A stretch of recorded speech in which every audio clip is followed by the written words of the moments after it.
راست نواز شریف مریم نواز شریف حسین اور حسن کی کم از کم 14 سال کی سزا کی طرف جا رہا ہے۔ باہر آ کے یہاں پر جب یہ موٹو گینگ آتا ہے تو وہ جو گفتگو کرتا ہے وہ سپریم کورٹ سے بالکل مختلف ہے۔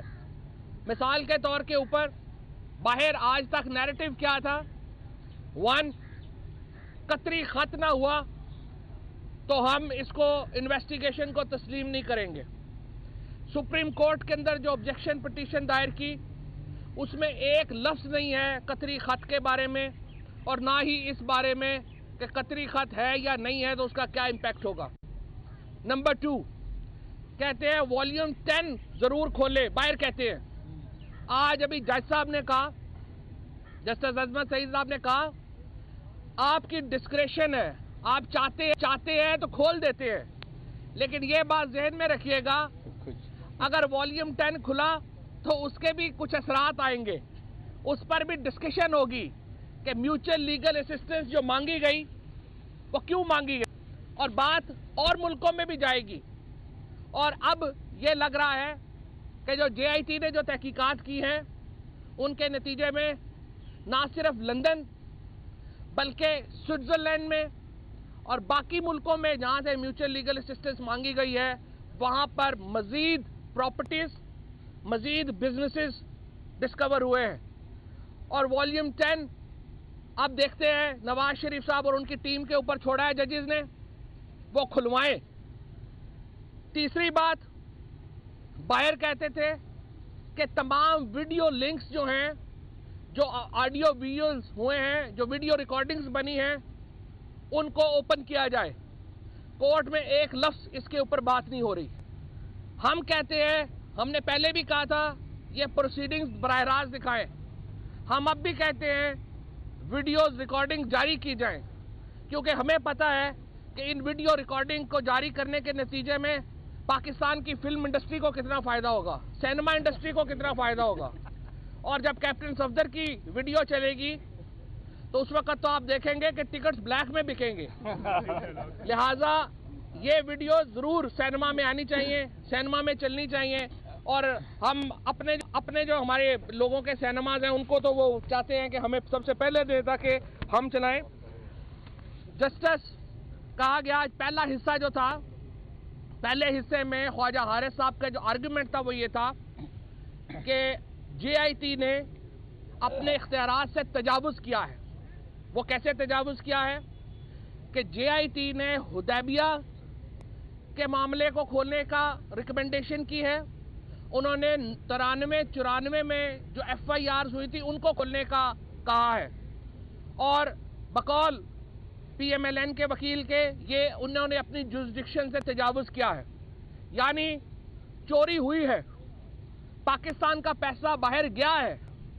1.3 ارب روپیہ پاکستان سے آپ کو پتا ہے حدیبیہ ٹریل کے ذریعے باہر بھیجا گیا، اور پھر 46 شریف فیملی کے جو افراد تھے ان کے نام کے اوپر واپس منگایا گیا۔ کہتے ہیں چوری ہوئی ہے، پیسہ گیا ہے، لیکن تفتیش نہ کی جائے۔ تفتیش کریں گے تو یہ جناب آپ اپنے اختیارات سے تجاوز کریں گے۔ جج صاحبان نے کہا کہ آپ پوائنٹ مس کر رہے ہیں، ایون فیلڈ ایونیو کہ یہ جو اپارٹمنٹس ہیں ان کی تفتیش بھی 17 سال سے پینڈنگ ہے۔ 17 سال ہو گئے ہیں پاکستان نے کہ نیب میں یہ پڑا ہوا کہ یہ اپارٹمنٹس کی ڈیٹیل جو ہیں وہ فشی ہیں، مشکوک ہے، لیکن چونکہ نیب بھی پرائم منسٹر کے انڈر ہے، ایف آئی اے بھی ان کے انڈر ہے، F B R S C C P بھی ان کے انڈر ہے، تو تفتیش نہیں رہی، ہو نہیں پا رہی۔ اور اب جب تفتیش ہوئی ہے تو کہتے ہیں تفتیش کیوں کی ہے۔ ہم نے سنا تھا کہ وہ وقت آئے گا جب بچے ماں باپ کو نہیں پہچانیں گے، ماں بچوں کو نہیں پہچانے گی، باپ بچوں کو نہیں پہچانے گا، ایک افراتفری ہوگی۔ یہ وقت قیامت کے وقت کا سنا کرتے تھے، لیکن نواز شریف صاحب سے جب جے آئی ٹی نے پوچھا کہ محمد حسین کون ہے تو وہ اپنے سگے خالو کو نہیں پہچانتے، میں نہیں جانتا کون ہے۔ کنفرنٹ کیے گئے ڈاکومنٹس کہتے ہیں مجھے نہیں پتا یہ اپارٹمنٹس حسن کے ہیں یا حسین کے ہیں. رہ ہم رہے لیکن ملکیت کس کی ہے ہمیں نہیں پتا. تو جسٹس اعجاز الاحسن نے کہا کہ یہ اپروچ بتاتا ہے آپ لوگوں کا, پرائم منسٹر کا, ان کے بچوں کا, کہ کس طرح انہوں نے ایک نان سیریس اپروچ لی, کس طرح انہوں نے تفتیشی ٹیم کے ساتھ تعاون نہیں کیا. اب جو یہاں پر اگر ڈاکومنٹس آپ دیکھیں تو جو چیزیں ایڈمیٹڈ ہیں, سب سے پہلے دبئی کی company F Z E admit کر لی گئی ہے. خواجہ حارث کہتے ہیں یہ ایڈمیٹڈ بات ہے, جو پرائم منسٹر ہیں وہ ایف زیڈ ای کمپنی کے چیئرمین ہیں. پھر اقامہ اس بنیاد کے اوپر لیا, یہ ایڈمٹ کر لیا گیا ہے, اقامہ ایف زیڈ ای کمپنی کے نام کے اوپر لیا گیا. پھر کہتے ہیں اکاؤنٹ ڈیٹیلز وہاں پہ دی گئی, کہتے ہیں اکاؤنٹ ڈیٹیلز ان کو ڈینائی نہیں کر رہے, کہہ رہے ہیں وہ صحیح ہے. کہتے ہیں مسلم لیگ نون کو جے آئی ٹی نے لکھا ہے کہ 10 کروڑ روپیہ دیا تھا, ہم نے 10 کروڑ نہیں دیا تھا, ہم نے 14 کروڑ 50 لاکھ روپیہ دیا تھا اور 4.5 کروڑ روپیہ واپس لے لیا تھا. پی ایم ایل این کے حسابات میں یہ چیز ریفلیکٹ نہیں ہوتی, اور جس طرح میں نے پہلے بھی بتایا تھا کہ نون لیگ کو استعمال کیا گیا منی لانڈرنگ کے لیے. اس کے ساتھ جو اپارٹمنٹ کی ڈیٹیلز ہیں, یعنی ابھی تک نیلسن اور نیسکول جس ڈاکومنٹس کے ذریعے حسین نواز اس کے مالک بنے, وہ سامنے نہیں لائی جا رہی. ٹرسٹ ڈیڈ کے بارے میں جو جے آئی ٹی نے کہا اس کو ڈینائی نہیں کیا گیا. کیلیبری فونٹ کے بارے میں ڈینائل نہیں ہے. تمام آبجیکشنز جو اس وقت تک لیے جا رہے ہیں وہ فلمزی ہیں, اور ان کا واحد مقصد صرف یہ ہے کہ ٹرائل کو ڈیلے کیا جائے. وکیل کیے گئے ہیں 4 5 6, کیونکہ پیسے ہیں اور وکیل پیسوں سے آتے ہیں. وکیل آئے ہیں, ایک وکیل خواجہ حارث صاحب ختم کریں گے, پھر دوسرا وکیل شروع ہوگا, پھر تیسرا وکیل شروع ہوگا. سو دیکھنا صرف یہی ہے کہ وقت کتنا لگتا ہے, وقت کی بات ہے, ورنہ وزیر اعظم کی ڈسکوالیفیکیشن یہاں سے دیوار پہ لکھی نظر آ رہی ہے, ان کی کنوکشن, ان کا جیل جانا دیوار پہ لکھا ہوا نظر آ رہا ہے. ایک سیکنڈ پہلے بسم اللہ الرحمن الرحیم, سوال ذرا بعد میں کر لیجئے گا. میں آپ سے یہ عرض کرنا چاہتا ہوں کہ فواد چودھری صاحب نے قانونی زبان کے اندر اور آج کی عدالتی کارروائی کے حوالے سے کمنٹس کیے ہیں.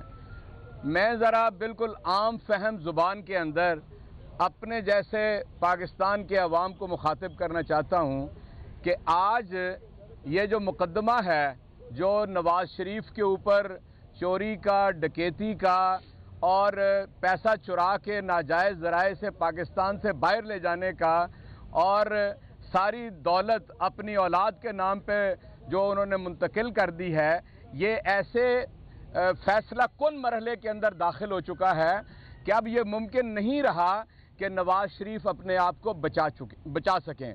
پہلی چیز جو ثابت ہو چکی ہے وہ یہ ثابت ہو چکی ہے کہ نواز شریف نے پاکستان سے پیسہ چوری کیا, ناجائز ذرائع سے وہ لندن لے کے گیا, اور 1993 میں جب بچے 15-20 سال کے اندر تھے تو اس نے یہ, جن کو لفظ فلیٹ آپ کہتے ہیں, یہ محلات ہیں, یہ فلیٹ نہیں ہیں.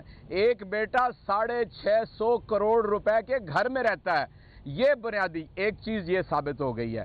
دوسری, یہ اس میں 2 جرم آتے ہیں, پیسہ چوری کرنا اور ناجائز ذرائع سے باہر لے کے جانا. دوسری چیز جو ثابت ہو گئی ہے, پاکستان کے وزیر اعظم کا کانفلکٹ آف انٹرسٹ, مطلب مفادات کا ٹکراؤ.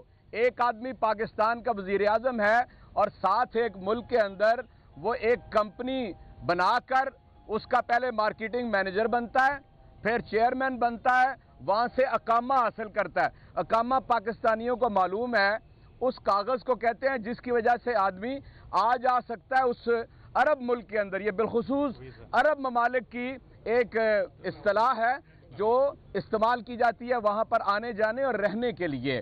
چنانچہ یہ دوسرا جرم ہے, مفادات کا ٹکراؤ. یہ پاکستان کا وزیر اعظم اس سے زیادہ ذلت آمیز کام اور کوئی نہیں کر سکتا جو اس نے کیا ہے. تیسرا جرم یہ ثابت ہو گیا ہے کہ انہوں نے پیسہ جب یہاں سے چرایا تو پہلے ایک بیٹے کو بھیجا، پھر دوسرے بیٹے کو بھیجا، دوسرے بیٹے نے اربوں روپیہ والد صاحب کو تحفے کے طور پہ بھیجا، والد صاحب نے اس میں سے پیسے اپنی بیٹی کو دے دیے، یعنی وہ چوری کا پیسہ یوں گھوم رہا ہے۔ اور چوتھی چیز میرے دوستو جو ثابت ہو گئی ہے کہ یہ چیلنج سے یہ بات تحریک انصاف کی طرف سے آئی ہے کہ یہ کہتے ہیں ہم بہت اچھے کاروباری ہیں اور ہمارے کاروبار کو انہوں نے نشانہ بنایا ہوا ہے تباہ کرنے کے لیے۔ میں چیلنج سے کہتا ہوں نواز شریف، اس کی فیملی، کوئی ایک کاروبار بتا دیں جو ریکارڈ کے اوپر وہ کہتے ہوں کہ یہ منافع بخش ہے۔ ساری شریف فیملی ہر ریکارڈ کے اندر کہتی ہے کہ انہیں ہر جگہ نقصانات ہوئے ہیں۔ گلف سٹیل مل جو بنیاد بنائی گئی اس کے اندر نقصانات ہوئے ہیں، چنانچہ یعنی ان کے کاروبار تو نقصانات میں جا رہے ہیں اور دولت ان کی دن بدن اور ان کی جائیدادیں، ان کی پراپرٹی بڑھ رہی ہے۔ یہ چوتھا وہ جرم ہے اور میں نے یہ چیلنج سے بات کہی ہے۔ دوستو آخری بات میں آپ سے کہنا چاہتا ہوں، کہتے ہیں سازش ہو گئی ہے۔ بھئی دیکھیں نواز شریف کے ساتھ سازش کس نے کی ہے؟ میں تو سمجھتا ہوں اس کے بچوں نے کی ہے، اس لیے کہ ان بچوں کے پاس اربوں خربوں روپیہ موجود ہے جو وہ ثابت نہیں کر سکتے کہاں سے آیا ہے اور ان کے باپ کے ذمہ لگ رہا ہے۔ اس کے علاوہ میں نہیں سمجھتا کہ کسی اور نے سازش کی ہے۔ اور دوستو صرف اس عدالت سے اسے سزا نہیں ہوگی، جیل جائے گا اور تحریک انصاف اس وقت تک چین سے نہیں بیٹھے گی جب تک کہ ریکوری نہ ہو جائے، لوٹا ہوا مال واپس نہ آ جائے، تاکہ قوم کو خوشحال کرنے کے لیے قوم کے اندر اس کو تقسیم کر دیا جائے۔ بہت شکریہ۔ فیصل بھائی بات کریں گے۔ جی ایک چھوٹی سی بات کروں گا، جس طرح سے اعجاز صاحب نے بولا کہ کوئی صفائی نہیں دے سکے، نواز شریف اور شریف خاندان تو کوئی صفائی نہیں دے سکے، لیکن اڈیالہ جیل میں جو ہے صفائی کا کام شروع ہو گیا ہے۔